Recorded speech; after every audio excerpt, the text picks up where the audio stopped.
Nuestras panelistas hoy día que nos acompañan son dos destacadas académicas.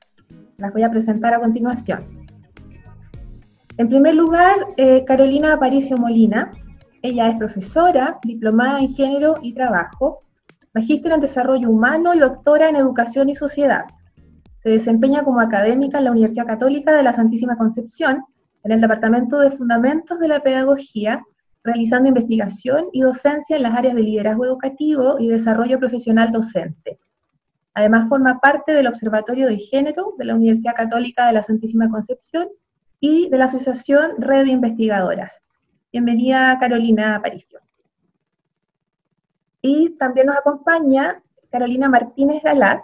Ella es profesora de Biología y Ciencias Naturales de la Pontificia Universidad Católica de Valparaíso, doctora en Educación y Sociedad, máster en Investigación en Didáctica de la Universidad de Barcelona. Actualmente es académica de la Facultad de Ciencias de la Educación de la Universidad de Talca. Está especializado en el área de la enseñanza de las ciencias en el contexto de educación superior, investigando principalmente concepciones y prácticas del profesorado universitario de ciencias. En el último tiempo ha centrado su investigación en las concepciones y prácticas docentes vinculadas al género y la educación en ciencias. Fue directora ejecutiva del Programa de Indagación Científica para la Educación y Ciencias y cofundadora del Observatorio Latinoamericano de Didáctica de las Ciencias. Lideró la conformación de la red STEM Valparaíso entre diversos actores sociales, públicos y privados de la quinta región. También es cofundadora, junto a otros académicos, de la red de investigación en aprendizaje de la física, con quienes ha desarrollado diversos proyectos de investigación en los últimos años. Bienvenida también, Carolina Martínez. Antes de iniciar las presentaciones de nuestras panelistas, les queremos informar que pueden ir dejando sus comentarios y también sus preguntas en el chat, los que vamos a ir seleccionando y compartiendo a medida que avanza esta actividad. Bueno, a continuación vamos a iniciar la primera presentación de nuestra invitada, la doctora Carolina Aparicio.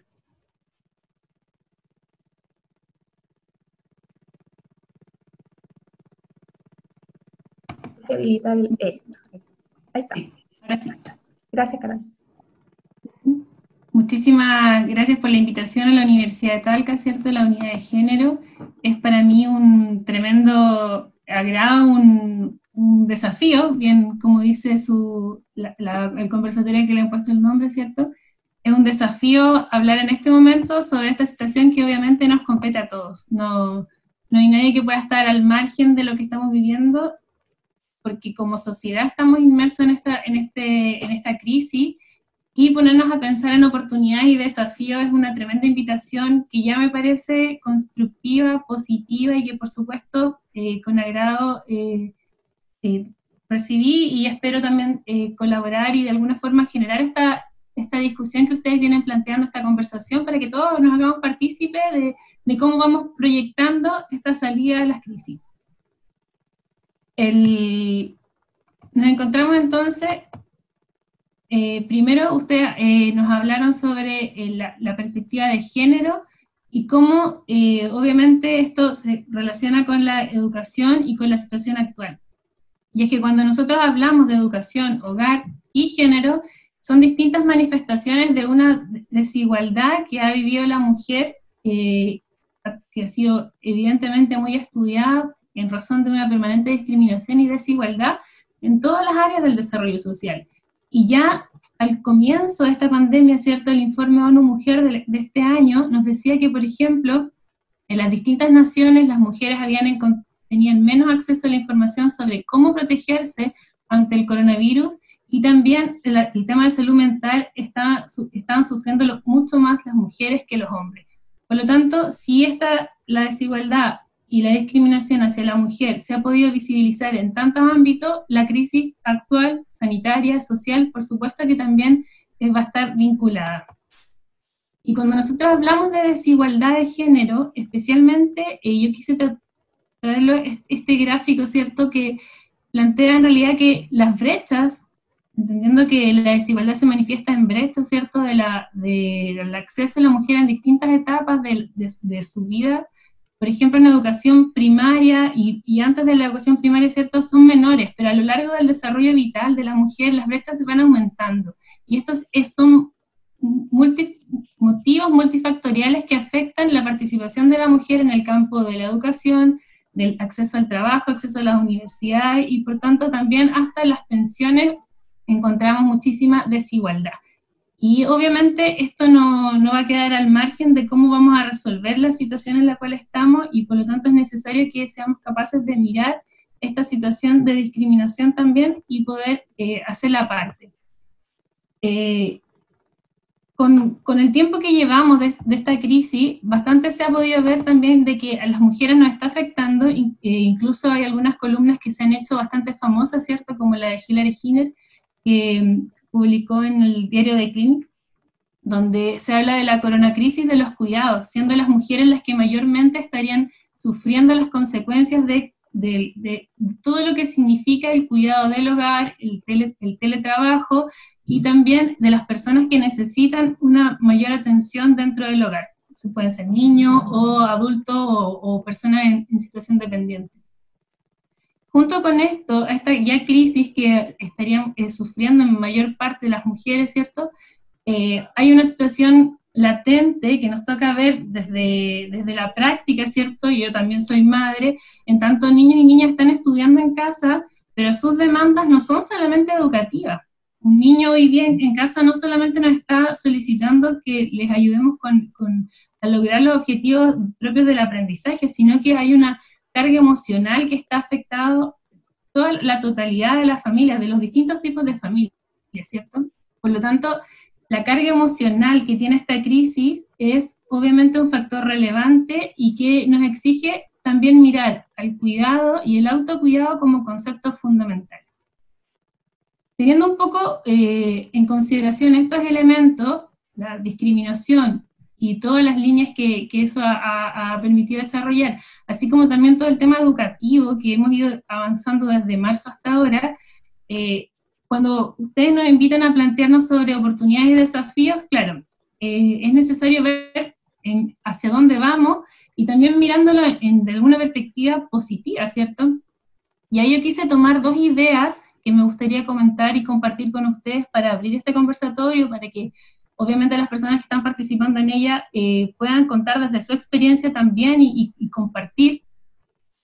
Uno, como ustedes decían, yo he trabajado especialmente en la línea de investigación sobre liderazgo educativo, y sobre estas líneas también algo se ha hablado sobre liderazgo femenino, pero yo más que liderazgo femenino quisiera enfocarme en la experiencia de lo femenino en el liderazgo, para no mirarlo tanto de estas líneas binarias, sino que también como un desarrollo un poco más amplio. Y luego otra oportunidad y desafío que he podido ver es en la línea de los aprendizajes y saberes docentes que emergen de la situación actual. Es decir, dentro de las facultades de educación nosotros acostumbramos a relacionarnos con bastantes docentes, y hoy en día estos docentes también están remirando su docencia, y por lo tanto es necesario poner en diálogo esta situación igual como una oportunidad hacia el futuro. Cuando hablamos de liderazgo femenino, y sabemos que esto no tiene que ver solamente con las grandes empresas o con las distintas organizaciones en las cuales existen presencia de mujeres en cargos, sino que tiene que ver con la forma en que las mujeres acostumbran a organizar, a establecer influencia, a impulsar los fines de las distintas organizaciones en las cuales se desempeñan. Y si nosotros miramos las características del liderazgo femenino, podemos entender que distribuido es sostenible y es educativo. Y ahora yo quisiera un poco explicar por qué digo esto. Primero, cierto, Marta Lamas, que es reconocida dentro del área de una antropóloga mexicana, cierto, que de la cual nosotros podemos aprender mucho sobre el feminismo anterior y el actual. Ella dice que ya no existe una unidad natural de las mujeres. Los movimientos feministas han reconocido que no existe una unidad natural de las mujeres, sino que existen diferencias. Y estas diferencias se vinculan muchísimo a la pregunta de ¿dónde estoy yo? No a la pregunta de quién soy yo, sino que ¿dónde estoy? Por lo tanto, ese liderazgo va a estar contextualizado, enraizado, si queremos, o en una cultura específica. Por lo tanto, ahí es donde encontramos distintas fronteras y distintas formas de disiparse este liderazgo. Otro elemento que como yo pude ir viendo a lo largo de los estudios sobre el liderazgo educativo y especialmente el liderazgo instruccional que está orientado al aprendizaje, donde se ha visto que hay la proporción, obviamente, como hemos hablado de cierta discriminación, la proporción no es igual, la presencia de mujeres directoras no es igual a hombres directores todavía a lo largo del mundo, ¿cierto? De directores escolares, pero sí se ha podido ver que existen diferencias entre los cargos que ejercen directoras y directores, y especialmente porque el liderazgo femenino está mucho más orientado hacia la cooperación, centrado, ¿cierto?, en las capacidades de las personas y con énfasis en el bienestar a través de las relaciones interpersonales. Es decir, es lo que nosotros entendemos que es un liderazgo que es educativo, que es sostenible y que es distribuido. Entonces estos elementos empiezan a configurarse a favor de estas situaciones. ¿Y qué ocurre? ¿Cómo podemos? Porque ustedes dirán, claro, esto sí tiene que ver con el liderazgo femenino, pero ¿qué ocurre con la situación actual? Bueno, a partir de lo que he planteado, ¿cierto? Es que nosotros podemos entender que hoy en día, en este contexto de educación en casa, existe un mayor reconocimiento a las distintas dificultades asociadas a la conciliación trabajo, crianza o cuidados de la familia, ¿cierto? Y si nosotros vemos que esta organización, esta influencia que ejercen las mujeres a través de sus liderazgos, se puede traspasar a la organización de la misma familia, permitiría avanzar en una familia que se considera un poco más en la línea distribuida, de la cooperación, la colaboración, en base a las capacidades de los distintos miembros que forman parte de la familia. Es decir, podemos mirar estos liderazgos que incluso a nivel de presidenta se ha visto, ¿cierto? Estos liderazgos se pueden trasvasijar también y ir desarrollando, ir comprendiendo las dinámicas más propias de la familia. Y lo mismo que hemos visto en las escuelas, ¿cierto? Y en nuestros hogares, también lo podemos ver en cómo se han fortalecido las redes en distintas escalas. Nosotros veníamos viviendo, somos de los países que han tenido una doble situación de crisis, en tanto veníamos viviendo ya la crisis, ¿cierto? O la situación emergente que había surgido en octubre, donde había un estallido social, y este estallido social habían empezado a visualizarse cómo también estaban creándose nuevos grupos y nuevas dinámicas de relación entre las comunidades. Estas dinámicas no dejan lo femenino de lado, en tanto existe mayor colaboración, mayor cooperación, y el liderazgo en esas líneas también se estaría viendo representado. Y eso, si nosotros lo podemos comprender a nuestras prácticas cotidianas, es que hemos ido construyendo o estamos avanzando en construir redes que son distintas y que son mucho más fuertes a lo que habíamos conocido. Redes con nuestros vecinos inmediatos, ¿cierto? Redes con nuestros barrios, mayor participación dentro de la comunidad, y eso hoy en día también significa que en la situación actual, donde las demandas educativas son distintas y las demandas de las necesidades en general son distintas, las mujeres están apoyando, ya lo vemos en ollas comunes y también en refuerzo educativo, incluso en situaciones en las cuales no se debería, ¿cierto? Existen organizaciones que están trabajando en todas estas temáticas. ¿Por qué? Porque la red es más amplia, existe esta idea que incluso la antropología tiene que ver con la tribu, ¿cierto? Con la relación comunitaria, somos una comunidad y nos apoyamos. Eso como un primer punto. El segundo punto es un elemento que, como bien les comentaba, ¿cierto? Nuestro trabajo con docentes, nuestro trabajo como académicos de las universidades, de las facultades de educación, está profundamente vinculado con las comunidades docentes, no estamos al margen. De hecho, es probable que ahora estén participando acá profesores, profesoras que son red de las mismas facultades de educación. Esto obviamente nos hace estar en estas situaciones también acompañándonos, y por lo menos nosotros hemos estado desarrollando por distintos proyectos algunos talleres con docentes, y en estos talleres yo he ido abordando el tema de la experiencia de la crisis actual como una experiencia de aprendizaje. Y es muy interesante y ha sido tremendamente satisfactorio para uno ver cómo reemerge, ¿cierto? Una figura del docente que revisita su esencia docente a través de la experiencia actual con del vínculo con su estudiante. que es una figura que para muchos docentes tenía que ver con el ser docente antes, el docente que conocía a la familia, que conocía las necesidades de los estudiantes, que sabía con quién vivía, que sabía por qué venía con esa cara triste, pero la situación actual se había ido perdiendo esa comunicación, esa relación mucho más cercana con el entorno. Hoy en día tenemos docentes que están de esta forma, vía Zoom, haciendo clases, ¿cierto? Pero también están llevando cajas de alimentos a sus estudiantes, están haciendo catastro, están haciendo muchas veces funciones que pensaban que ya no iban a hacer.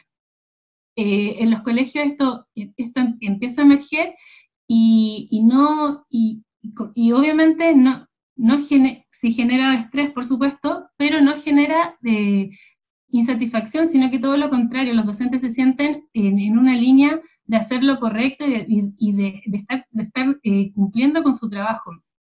Entonces, es interesante acá, como esto también lo podemos mirar desde las perspectivas feministas, ¿cierto? Donde por ejemplo, Ana María Piusi, desde las pedagogías de la diferencia, ¿cierto? Nos dicen que el autocuidado o cuidarse para partir de sí y de esta forma poder atender a otros son elementos que forman parte de la pedagogía y de las libertades de la pedagogía, pero que muchas veces por las demandas curriculistas, ¿cierto?, nos hemos dejado atrás y perdemos la posibilidad de aprender de la experiencia, de ver cómo esta experiencia nos afecta a nosotros mismos y de esa forma partir a atender al otro. Entonces, de alguna u otra forma, estas miradas nos permiten a nosotros situarnos y retomar elementos que forman parte de la naturaleza de la pedagogía. Lo que finalmente me gustaría decir de esta experiencia es que los docentes, estos son los profesores por lo menos con los cuales he podido compartir, me han dicho que hay un diálogo hoy en día entre lo emocional y lo curricular, y ellos mismos se acercan, ellos mismos se acercan a sus estudiantes, ¿cierto?, desde lo emocional, y atienden a esa necesidad. Estamos hablando incluso de formas de comunicación que parecían impersonales, pero que les ha permitido establecer este vínculo con la comunidad, con la familia y con quienes están participando de esta experiencia de aprendizaje. Estos dos elementos por lo menos a mí me gustaría destacar y poner en situación para que conversemos sobre ello, y por eso mismo hay dos preguntas que me gustaría que pudiesen abordar o para las cuales pudiésemos ir conversando. Primero entonces, ¿cómo los cambios de este tiempo de crisis nos permitirán cambiar la escuela? Y al cambiar la escuela, cambiar nuestro mundo y nuestros hogares, ¿cierto? Hemos visto, aquí yo les mencionaba dos tipos de cambios, uno que tiene que ver con los liderazgos, ¿cierto? Como la cooperación, el conocimiento de las capacidades, de las diferencias que existen dentro de las familias, empieza a emerger como una posibilidad para que la familia se organice de un modo en la cual todos puedan cumplir con sus necesidades, ¿cierto? Con sus obligaciones también, y por supuesto también la escuela como forma parte de este cambio, y hoy día en las voces de los profesores empieza a volcarse más, a reconocer las necesidades emocionales del otro, y a partir de eso poder ir generando aprendizaje. Por último, la otra pregunta es, ¿qué mirada y foco educativo necesitaremos para avanzar en una educación que permita hacer sostenible este desarrollo integral de las personas tras esta crisis? Porque finalmente necesitamos que, ya que van a existir algunas oportunidades, existen en esta línea también la necesidad de que eso sea sostenible, de que lo que mejoremos como sociedad, por supuesto que lo podamos llevar hacia el futuro y que nos permita vivir mejor. Esas en realidad son las cosas que quería comentar. Yo sé que Carolina Martínez es una gran conocedora del tema. Yo creo que nos va a dar muchas luces sobre cómo ir abordando estos temas y poder dialogar también en conjunto.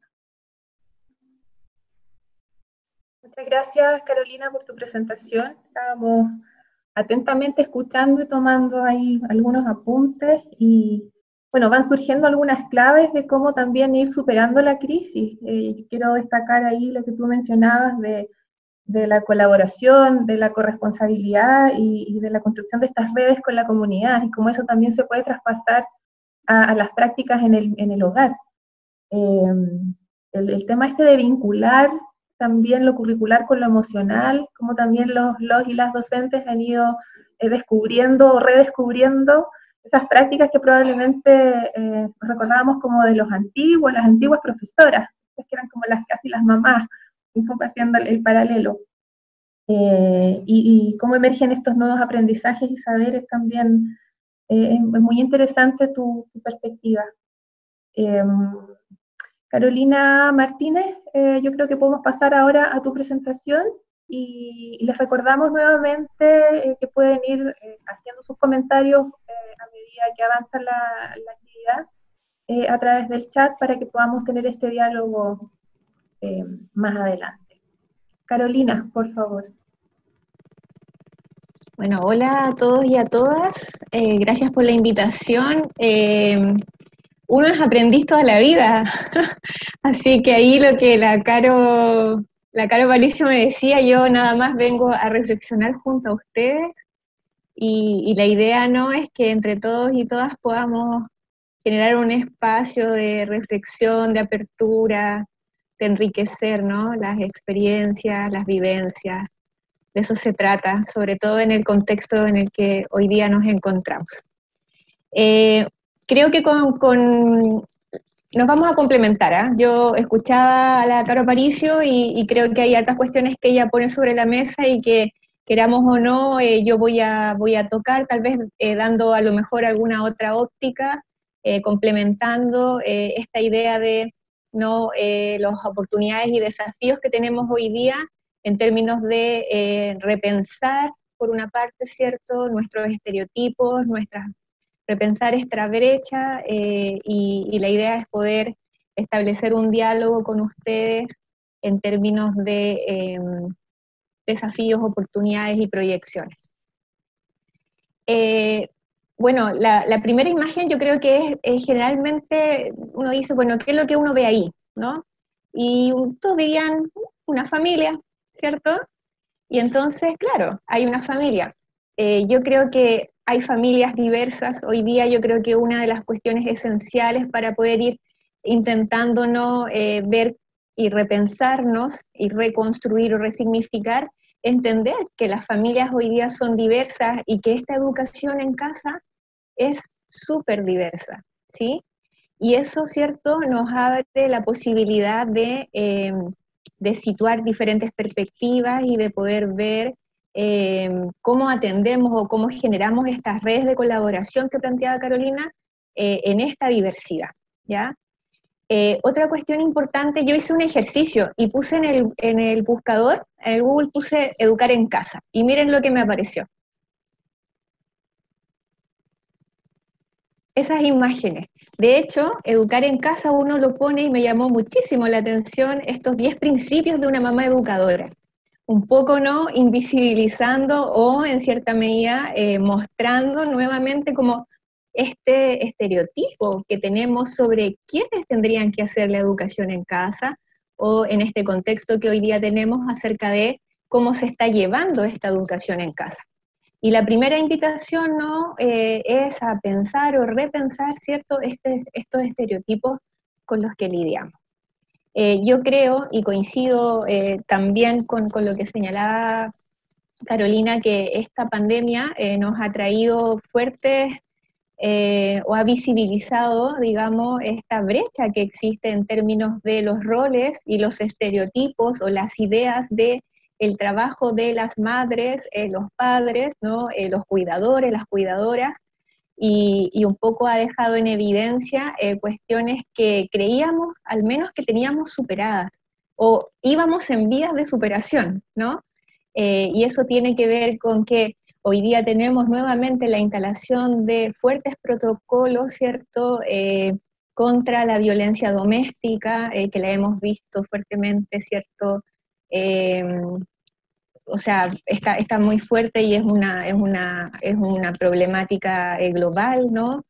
También el teletrabajo y las múltiples funciones de las mujeres en términos de hacerse cargo de muchas funciones asociadas al cuidado, ¿no?, a ese cuidado estereotipado también.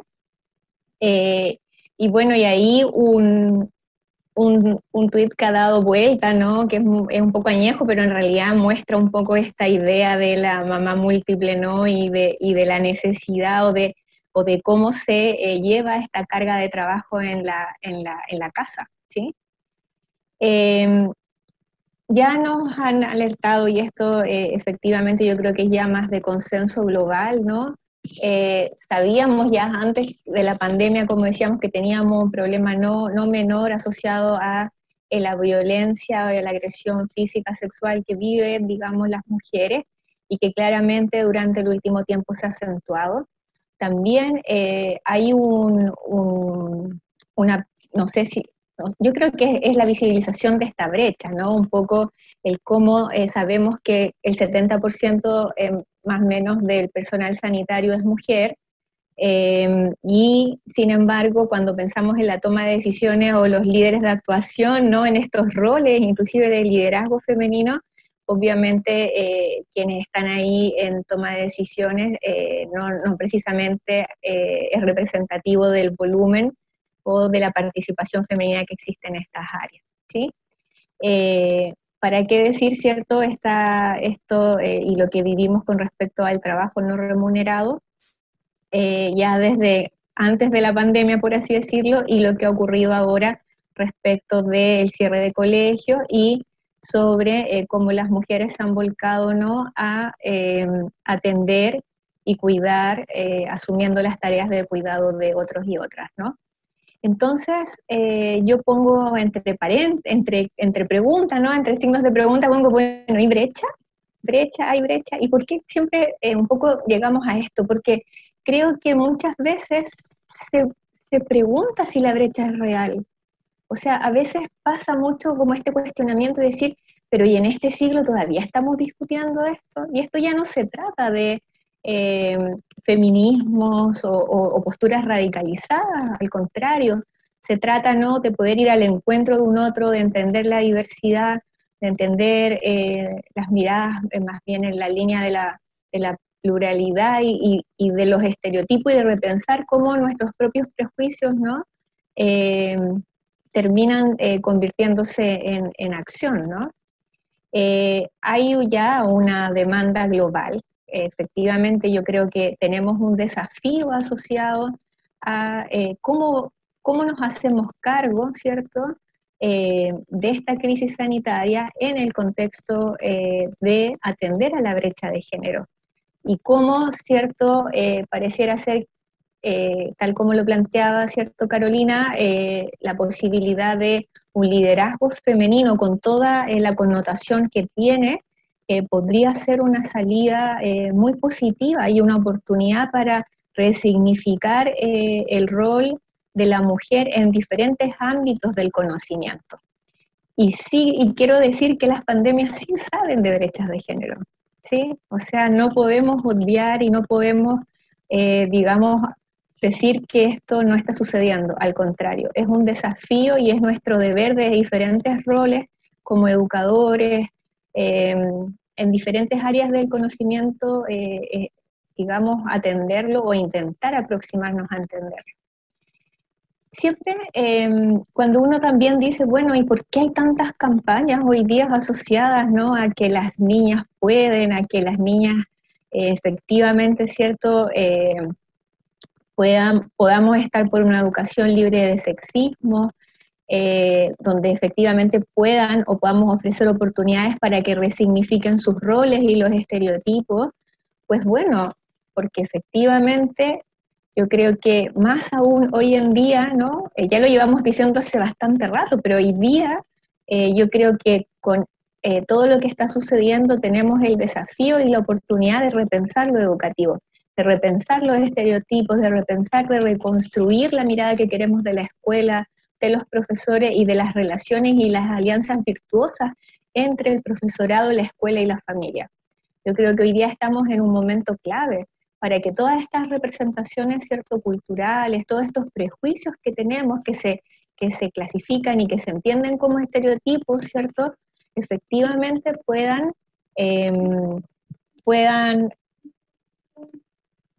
cosas que pasan, me está sonando el móvil aunque lo tenía en silencio, perdón, pero para que todas estas cosas que suceden, ¿no?, puedan efectivamente llevarnos a transformarnos, ¿sí? y se transformen en una experiencia, o sea, que sean experiencias transformadoras. Yo creo que de eso se trata. ¿Y cómo no repensar la escuela? Y un poco ya entrando, ¿cierto?, al tema más bien central, pensando en este desafío de educar en casa. Educar igual significa el cómo pareciera ser que la escuela como tal o como institución y con todo lo que conlleva, ¿no?, se resignifica de espacio e inclusive de entorno, de locación para situarse, queramos o no, al interior de un hogar, de una familia diversa con todas sus particularidades y singularidades, pero eso conlleva inclusive hoy día el repensar cómo seguimos en la escuela y hacia dónde vamos en esa escuela. Y claro, ahí la imagen es bien cruda, ¿no? Un poco de la escuela como tal, con todo estereotipo, con todas las cosas que nos aquejan y sobre las que tenemos que trabajar.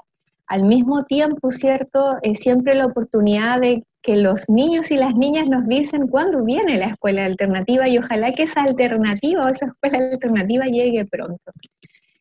A mí este ilustrador me encanta, ¿no? Se los recomiendo de todas maneras.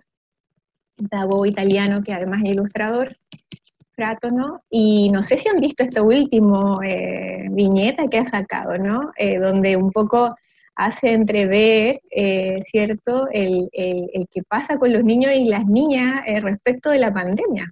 O sea, si este virus sigue, arriesgamos de aprender demasiado, un poco, ¿cierto?, también mirando lo que ha ocurrido en términos de cobertura, profundidad curricular, agotamiento de las familias, de los niños, y de si vamos a efectivamente resignificar lo que es necesario aprender. ¿Y para qué? ¿Cuál es el sentido de eso, de lo educativo, no? Yo creo que hoy día, en concreto, hay una oportunidad. Hay una oportunidad, e insisto, no podemos dejarla pasar, ¿sí? Y si bien podemos decir que durante mucho tiempo hemos tenido la instalación de una política discursiva, yo siempre digo, o sea, vemos las políticas públicas, vemos las buenas intenciones muchas veces, manuales, protocolos, hay la intención. La cuestión hoy día es cómo eso se transforma, ¿cierto? Pasamos de una política discursiva a una implementación, a una acción, a un cambio real, ¿sí? Y yo creo que eso tenemos que hacerlo entre todos y todas. O sea, no es algo que las podamos seguir, sobre todo hoy día, que la podamos hacer de manera aislada, al contrario. Yo creo que hoy día nos denota un desafío, o sea, es una oportunidad al menos que las familias dejen de pensar en la escuela como una guardería, ¿sí? También la necesidad de educar, o sea, vamos a seguir educando para las verdades absolutas o para las certezas o para la incertidumbre. Pareciera ser que hoy día lidiar con la incertidumbre es algo necesario, pues eso cómo lo gestionamos, cómo pasamos, ¿cierto?, de la importancia en el contenido a la importancia de gestionar ese contenido para la vida, para que sea realmente un aprendizaje basado en situaciones de la vida práctica, de la vida diaria, ¿cierto? ¿Cómo vamos a trenzar redes de colaboración entre las familias y los docentes? Cuestiones que hoy día es necesaria. Yo necesito, el docente, los profesores en la escuela, necesitan de las familias para poder trabajar en la educación de todos los niños y niñas y jóvenes. Y al mismo tiempo las familias requieren de ese docente. Por lo tanto, pareciera ser que estos espacios, ¿cierto?, de colaboración tienen que fortalecerse. Y la escuela debería realmente pasar a ser un espacio mucho más democrático. Entonces, ¿cuánto espacio, cuánta democracia vamos a dejar y vamos en cierta medida a permitir que ocurra en las escuelas? ¿Cómo vamos a desafiar los estereotipos existentes de familias, de géneros? ¿Sí? Yo también me pregunto, y también escuchando lo último que decía la Caro, ¿realmente nosotros confiamos en nuestros profesores, en los profesores de nuestros hijos, de nuestras hijas? ¿Vamos a respetar su autonomía? ¿Vamos a dejar que en cierta medida, ¿cierto?, tomen las mejores decisiones y se conviertan realmente en nuestros aliados al momento de la formación de nuestros estudiantes? ¿Sí? Y al mismo tiempo le pregunto a los profesores, ¿ustedes van a dar espacio para que los padres o los cuidadores y las familias efectivamente puedan participar de la educación de sus hijos? Y no solo se conviertan en los recibidores de guías que implementan instruccionalmente un trabajo en la escuela. Entonces, hoy día yo creo que efectivamente no podemos dejar pasar esta oportunidad. Quiero recomendar un material que publicó hace muy poquito la OEI Chile, ¿sí? Nace de un conjunto de académicas y académicos y también de agentes o actores sociales que se llama Resignificando la Escuela en el Contexto de Pandemia. Trae varias orientaciones que yo creo que a los educadores y a las familias vienen bastante bien. Es un material que está disponible y lo recomiendo al 100%, ¿sí? Cuando pensamos en oportunidades en acciones, sabemos que tenemos, bueno, queramos o no, siempre vamos a tener ciertos referentes o vamos a estar mirando buenas prácticas, ¿sí? Y bueno, sabemos que hay países, ¿no?, que tienen un indicador de equidad de género súper, digamos que por lo menos sabemos que para allá queremos ir, ¿no? Y la pregunta es, bueno, y si ellos lo tienen, ¿por qué nosotros no podríamos aspirar a algo así? ¿Cómo lo han construido? ¿Cómo se ha hecho? ¿Sí? Y cuando entramos a mirar buenas prácticas o en cierta medida cuestiones que ocurren, pareciera ser que son cosas sencillas, que no son tan complejas, pero que tienen en el centro, diría yo, el cuidado, la relación, el vínculo pedagógico, el cuidado del otro, la atención a la diversidad, a la pluralidad, superamos la dicotomía masculino-femenino, ¿sí? Hombre-mujer. Entonces, en ese escenario, ¿no?